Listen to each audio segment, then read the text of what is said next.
The desert swallowed Fort Jericho whole, leaving behind nothing but dust and silence.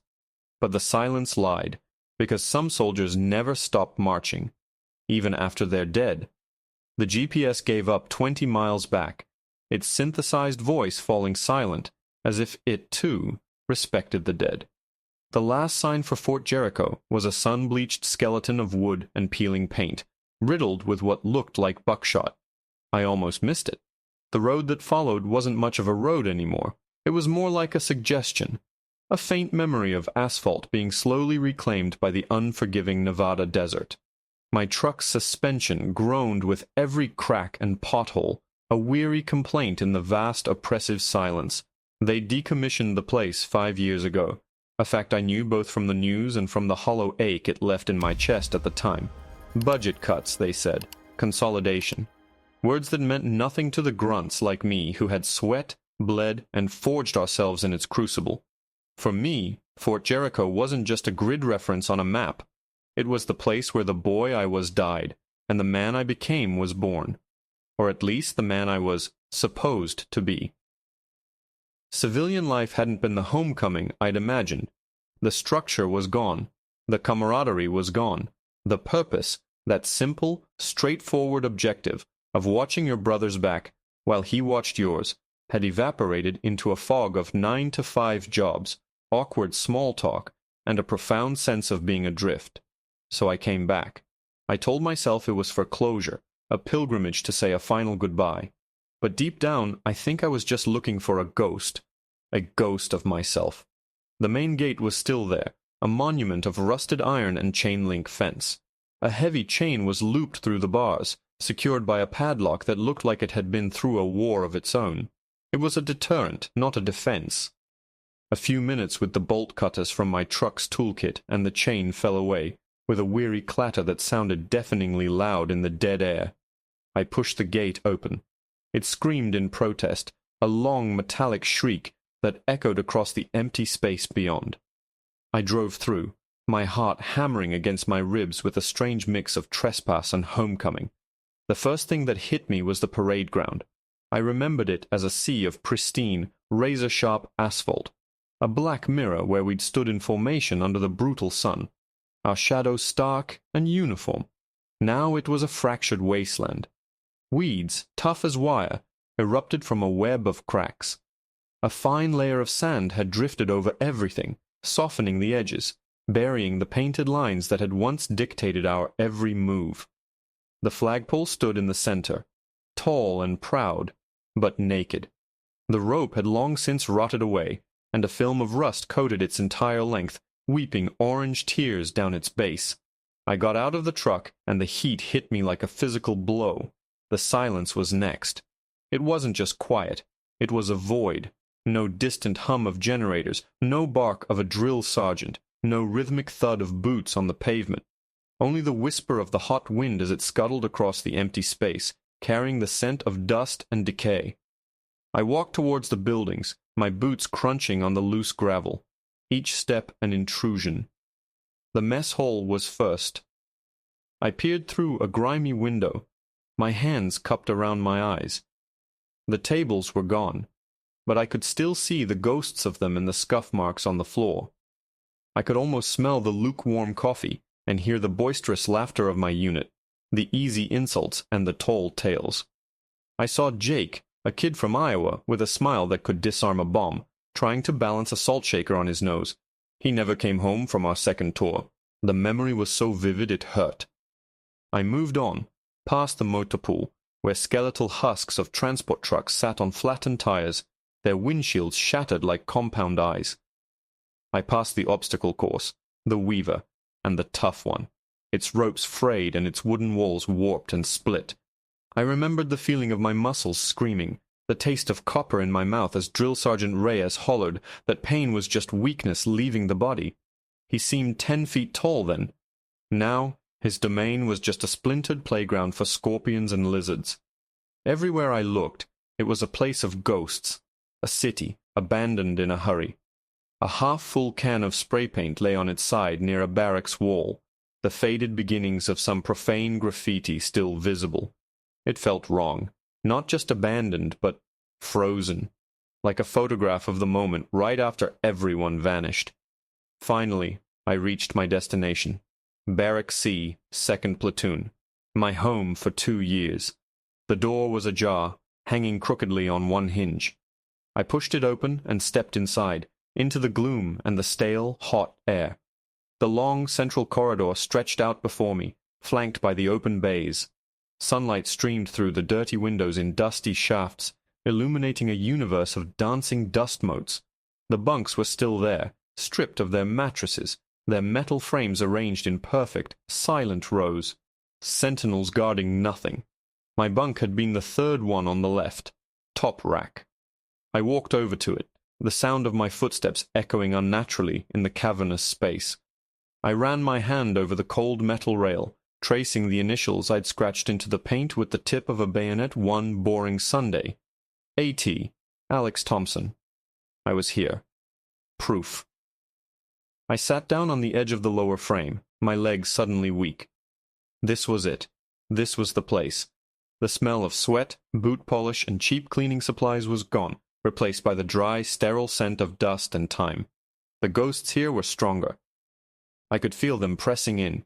The late-night card games, the hushed conversations, the gut-wrenching dread before a deployment, and the explosive relief upon return. It was all here, trapped in the silent air. I leaned back against the wall, closing my eyes. I wanted to soak it in, this final, painful memory. The sun was beginning to set outside, painting the dusty windows in hues of orange and purple. The wind died down. The silence became absolute, so profound I could hear the blood pumping in my own ears. It was a perfect, dead silence. And then I heard it. At first it was so faint I thought I was imagining it. A rhythmic tapping like a distant woodpecker. I opened my eyes, straining to listen. It couldn't be. There was nothing out here for miles. Probably just a piece of loose roofing tin flapping in a stray gust of wind. I dismissed it, closing my eyes again. But it didn't stop. It grew. The tapping became a thud. Thump. Thump. Thump. It wasn't random. It had a cadence, a precise, unwavering rhythm that every fiber of my being recognized instantly. My training, buried under 5 years of civilian life, snapped to the surface.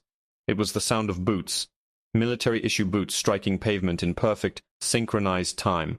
Left, right, left, right. It was the sound of marching. I shot to my feet, my body rigid, my skin crawling.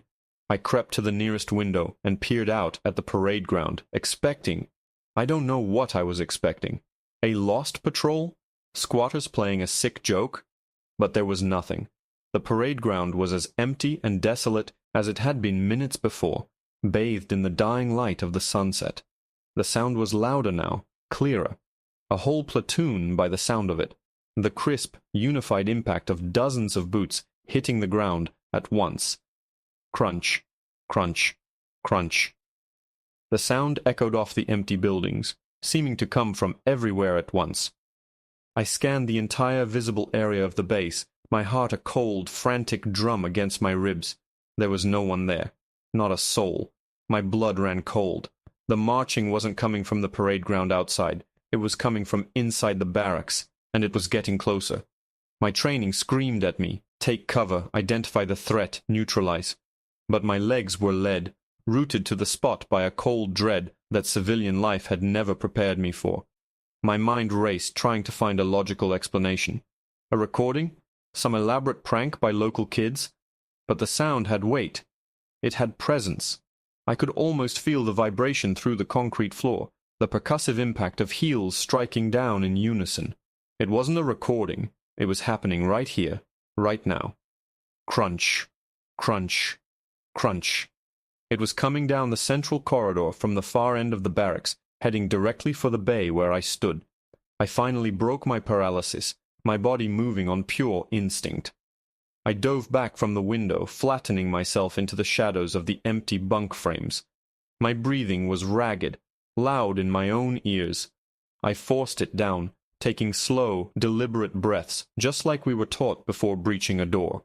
My eyes scanned the entrance to the bay, a wide, dark rectangle opening onto the main corridor.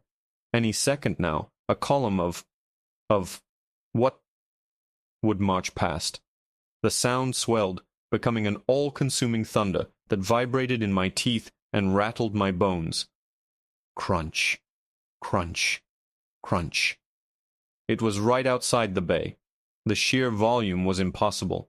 It sounded like a full company, not a platoon. Their movements so perfectly synchronized they sounded like a single giant machine. A machine made of boots and pavement and relentless forward momentum. I held my breath, pressing myself deeper into the shadows, my heart trying to beat its way out of my chest. And then they passed. The sound swept past the entrance to the bay, a wave of phantom noise. I saw nothing. No silhouettes against the fading light, no movement in the corridor. The dusty shafts of sunset streaming through the hall windows remained undisturbed. There were no men, no soldiers, just the sound. As the epicenter of the noise moved past my position, a gust of impossibly cold air washed into the bay. It was a pocket of absolute biting cold that smelled faintly of damp wool, gun oil, and something else. Something metallic and vaguely organic, like old blood. Goosebumps erupted all over my body. The dust on the corridor floor, visible in the light from the windows, seemed to swirl and lift in neat little puffs, right in time with the sound of the invisible footfalls. I watched, mesmerized and horrified, as the deafening sound receded down the corridor, heading for the barracks' rear exit. Crunch, crunch, crunch. The cadence never faltered. It grew fainter and fainter until it was just a whisper, and then it was gone, swallowed by the oppressive silence of the desert once more. The cold spot vanished. The dust settled. It was over. I stayed frozen for a full minute, every muscle coiled tight, straining to hear anything else. There was only the sound of my own frantic pulse in my ears. Was I losing my mind? A flashback? Some kind of auditory hallucination brought on by the place and the memories? It had felt too real. The cold, the smell, the vibrating floor. My senses weren't lying. Slowly, shakily, I got to my feet. I had to see. I had to know. I crept out of the bay and into the main corridor, my eyes locked on the floor. My truck keys, still clutched in my fist, dug into my palm. The dust lay thick and even, a gray blanket over the concrete, undisturbed for 5 years. Except it wasn't. My breath hitched in my throat. There, leading from the far end of the corridor, past the bay where I'd hidden, and toward the rear exit, was a set of tracks. Dozens of them. Perfect, crisp outlines of combat boots, arranged in a flawless column of twos. They were pressed into the dust with impossible clarity, as if an entire platoon had just marched through. Each print was sharp-edged, the tread pattern distinct, and terrifyingly familiar. They were the prints of the standard-issue boots we all wore. I knelt down, my fingers hovering over the nearest print. This wasn't possible. Dust is soft. It blurs. These prints were like fossils etched in stone. I touched the edge of one. The dust wasn't loose. It was hardened, fused together, almost glassy and cold to the touch, as if the very act of making the print had subjected the dust to some intense pressure or unnatural cold. I snatched my hand back as if burned. This wasn't a memory. This wasn't a hallucination. This was real. Something had walked through here. A primal urge to run, to get back in my truck and drive until Fort Jericho was just a bad dream in my rearview mirror, warred with the ingrained need to understand the battlefield. I was a soldier. You don't run from the unknown. You scout it out. You assess. You face it. The ghosts of this place were no longer just memories. They were active. They were on the move. And I had to know why. I got up and followed the tracks. My own footsteps felt clumsy and loud next to the silent, ordered path laid out before me. The prints led straight out the rear door of the barracks, which hung open just like the front one. Outside, the twilight had deepened, casting long, distorted shadows across the base. The trail of ghostly boot prints was even clearer out here in the fine sand that covered the ground, a perfect military column marching toward the heart of the dead fort. My eyes followed their path. They weren't heading towards the mess hall or the other barracks. They were marching on a direct line to the command building, the nerve center of the base, but they veered off just before it, taking a path toward a smaller, isolated structure I knew all too well. A building that always gave us the creeps, even when it was fully staffed and brightly lit. The old base infirmary. It stood about 100 yards away, a squat, windowless building, made of cinder blocks, painted a sterile, peeling white that looked ghostly in the dusk. The trail of boot prints led directly to its main entrance. I slowed my pace, my hand instinctively reaching for the sidearm that was no longer there. The infirmary door, a heavy steel affair that should have been sealed shut by time and rust, was slightly ajar. A sliver of absolute blackness beckoned from within. As I got closer, a low sound drifted out from that sliver of darkness, cutting through the desert quiet. It wasn't marching. It was something smaller, more intimate, and infinitely more disturbing. It was a sharp metallic scraping sound, followed by a wet, precise slice. Then a single, distinct noise that made every hair on my body stand on end, and my stomach clench into a knot of ice. It was the unmistakable click-clack of a surgical instrument being placed back down onto a metal tray. The sound was methodical, clinical, scrape, slice, click-clack. It repeated over and over from the black void beyond the infirmary door. It was a rhythm of cold purpose, devoid of any emotion, and it rooted me to the spot 50 yards away. Every instinct, every ounce of self-preservation screamed at me to turn around, to get in my truck, and leave this cursed place to its ghosts. But the tracks in the dust led here. An entire platoon had marched from their silent barracks to this one building. They had a destination, a purpose, and I was caught in the wake of it. My mind, frantically trying to rationalize, offered up possibilities. A vagrant, a scavenger stripping copper wire. But that didn't explain the marching. It didn't explain the impossible boot prints. And it certainly didn't explain the chillingly precise sounds of what sounded like a surgical procedure being performed in an abandoned building in the middle of nowhere. My soldier's brain took over again, pushing the fear down into a cold, hard knot in my gut. Observe, orient, decide, act. I dropped into a low crouch, using the deepening shadows and the skeletal remains of some long-dead desert bushes as cover. I moved in a wide arc, circling around to the side of the building, my eyes glued to that sliver of blackness at the main entrance. The sounds continued, a steady, unhurried cadence of work being done. The infirmary was a simple, brutalist structure. No windows on the sides, just solid cinder block. The rear had a smaller emergency exit, a steel door identical to the front. I crept toward it, my boots making soft crunching sounds in the gravelly sand that felt like thunderclaps in the silence between the scraping and the clicking. I reached the back wall, pressing my body flat against the cool, rough concrete. My heart was a frantic hammer against the wall. I listened. The sounds were more muffled here, but still audible. Scrape, slice, click, clack. I put my ear to the steel of the door, and the sound was clearer, transmitted through the metal. It was coming from the main treatment room, just inside the front entrance. I remembered the layout perfectly. A small waiting area, a records office, and then the large, brightly lit room with its 3 examination beds separated by pale green curtains. That's where it was happening. I needed to see. The need was a physical ache, an itch under my skin that was more powerful than the fear.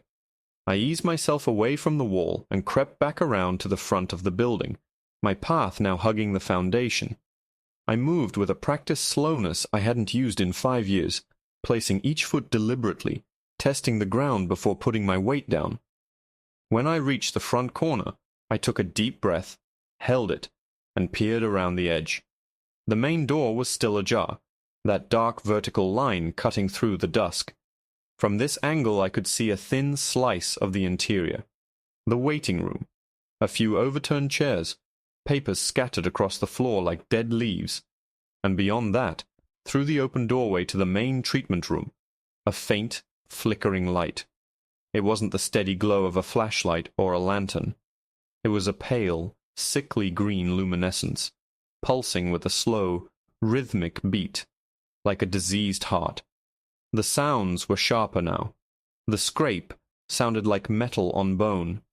The slice was wet, like cutting through thick tissue, and the click-clack of the tool being set down on the tray was the sound of a job efficiently done, ready for the next step. I had to get closer. I had to look through that door. I flattened myself to the ground, my elbows and knees digging into the grit, and began to low crawl the last 20 feet to the entrance. It felt like crossing a mile of open ground under enemy fire. Every scrape of my clothing on the sand, every dislodged pebble, felt like a gunshot.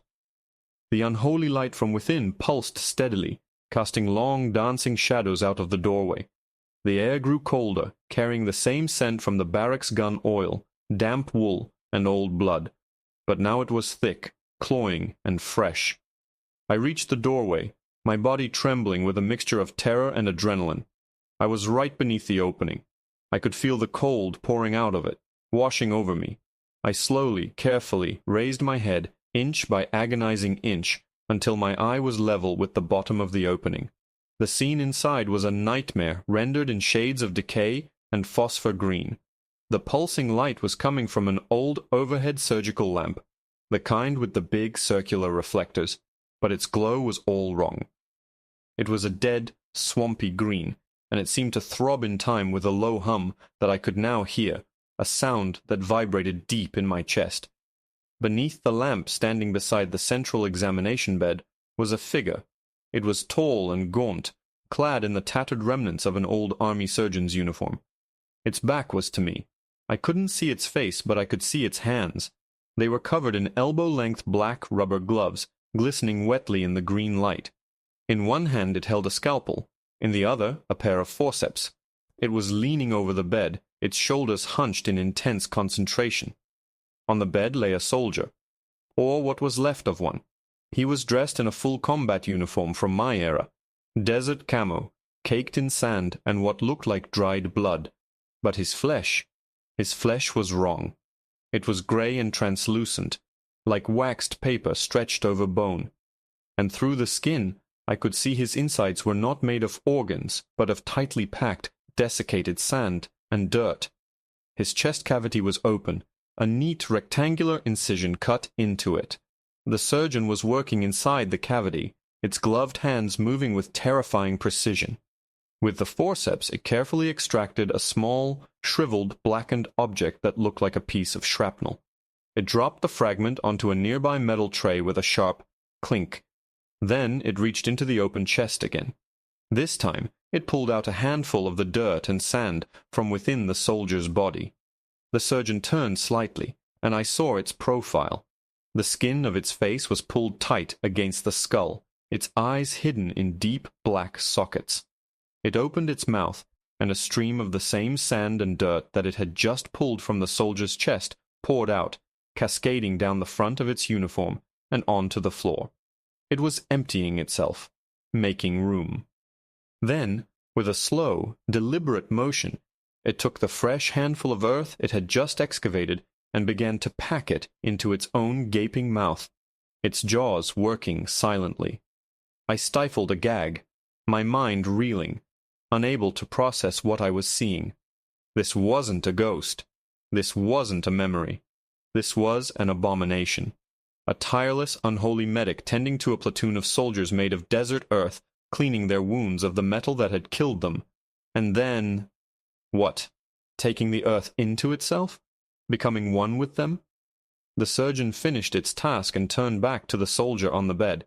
It picked up a large needle and suture, and with the same methodical care, began to stitch the incision closed. The soldier on the table was perfectly still, dead, but as the last stitch was pulled tight, the fingers on its left hand twitched just once. A wave of nausea and vertigo washed over me. I had to get out. I had to get away. I started to back away, to slide back into the darkness, but my elbow knocked against a loose stone by the doorframe. It made a small, sharp clack against the concrete. It was nothing, a tiny sound, but in the focused silence of that room, it was a rifle shot. The scraping stopped. The stitching stopped. The humming stopped. The green light died, plunging the infirmary into absolute blackness. The cold intensified, sucking the breath from my lungs. I froze, my body screaming at me to run, but my muscles refused to obey. For a long, terrible moment, there was only silence. And then, from the impenetrable darkness inside the infirmary, a voice spoke. It was dry and raspy, like the sound of sand being scraped across a tombstone. It didn't ask a question. It made a statement, a diagnosis. Fresh meat. For a second that stretched into an eternity, I was paralyzed, pinned to the ground by those two words. Fresh meat. It wasn't a threat. It was a classification. I was no longer a visitor, no longer an observer. I was a resource, a raw material. That realization finally shattered my paralysis. Adrenaline, pure and potent, flooded my system, overriding the fear. I didn't think. I just moved. I scrambled backward on all fours, kicking up sand and gravel, my eyes still locked on the black maw of the infirmary doorway. I expected the surgeon to burst out, a specter of scalpels and rot, but there was nothing. Only the oppressive, waiting silence. I got to my feet and ran. I ran with a desperation I hadn't felt since my first firefight, my lungs burning, my boots slipping on the loose sand. I didn't run for the gate. I ran for my truck. A weapon, an equalizer. I fumbled the keys, my hands shaking so violently I could barely fit the key into the door lock. The click of the lock opening was the most beautiful sound I had ever heard. I threw myself inside, slammed the door, and locked it. My breath came in ragged, panicked gasps. I jammed the key into the ignition and twisted. The engine coughed, sputtered, and died. "No, no, no, no, come on," I hissed, turning the key again. The engine whined, a long, pathetic groan. On the third try, it caught, roaring to life with a violence that shook the entire cab. I slammed the truck into reverse, not bothering to check behind me, and stomped on the gas. The tires spun, screaming against the asphalt of the parade ground. Before finding purchase, the truck shot backward. I cranked the wheel, swinging the front end around toward the gate, and floored it. Headlights cut a brilliant, desperate path through the twilight, illuminating the fractured asphalt and the encroaching desert. The gate was 100 yards away. 50. 20. My salvation. Just as I reached it, a figure stepped out from behind one of the concrete gateposts, directly into my path. It was the surgeon. It stood there, motionless, its gaunt frame silhouetted against the dying sky. It wasn't holding a scalpel. It was holding something larger. A rusted, wicked-looking bone saw. It made no move to get out of the way. It just stood there, waiting. I wasn't stopping. I aimed the center of my grill directly at it and pushed the accelerator to the floor. The engine howled. The truck surged forward. The figure didn't flinch. At the last possible second, it raised the bone saw, not as a weapon, but as a salute, and then the truck hit it. There was no satisfying crunch of impact, no thump of a body hitting steel. There was only a loud, dry hiss, like a massive bag of sand being slashed open. My windshield was instantly blasted with a thick spray of sand and fine, gritty dust, obscuring my vision completely. The truck bucked, as if running over a massive sand dune, and then I was through. I hit the brakes, skidding to a halt just past the gate, my heart hammering against my ribs. I flicked on the windshield wipers. They struggled against the grit, smearing it across the glass. Through a small cleared arc, I looked back. There was no body, no blood, just a large dark pile of sand on the road, already being scattered by the evening wind. But the ordeal wasn't over. As I stared, dumbfounded, at the pile of sand, a movement caught my eye. From behind the barracks, from the motor pool, from the mess hall, they came. Figures, dozens of them, emerging from the shadows of the abandoned buildings.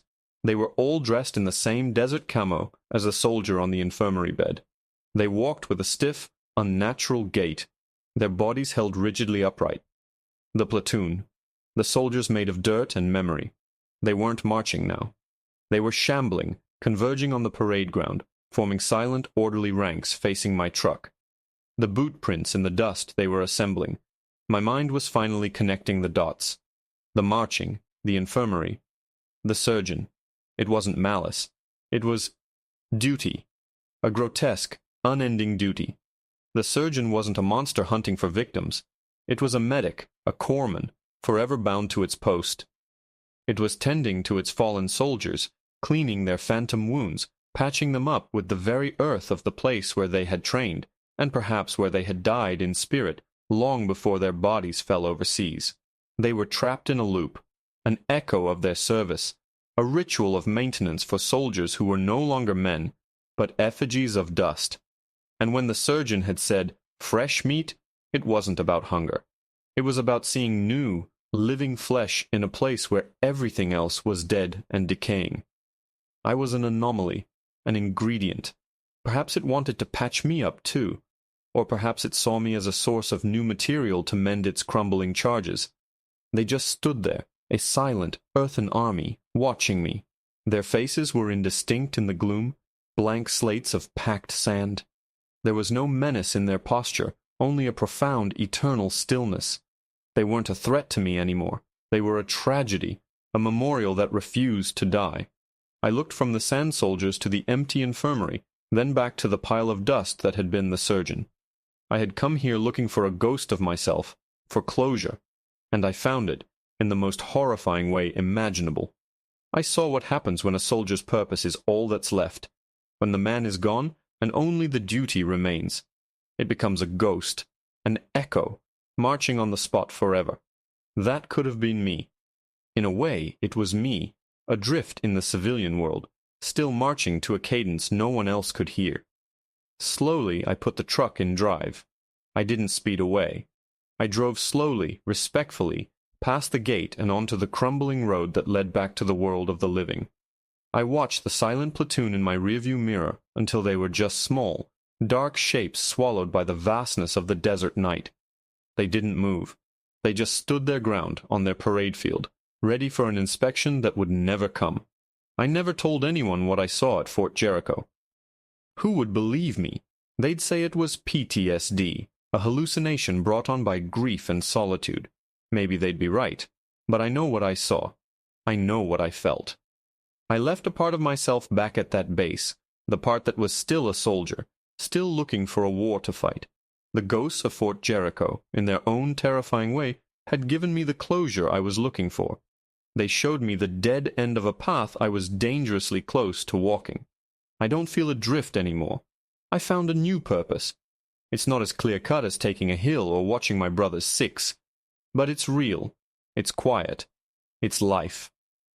Sometimes late at night when the wind blows just right, I think I can hear a faint rhythmic sound on the edge of my hearing. The sound of marching. It's not a threat anymore. It's a reminder of the price of duty, of the ghosts we all carry, and of the profound, precious silence that comes when the marching finally stops.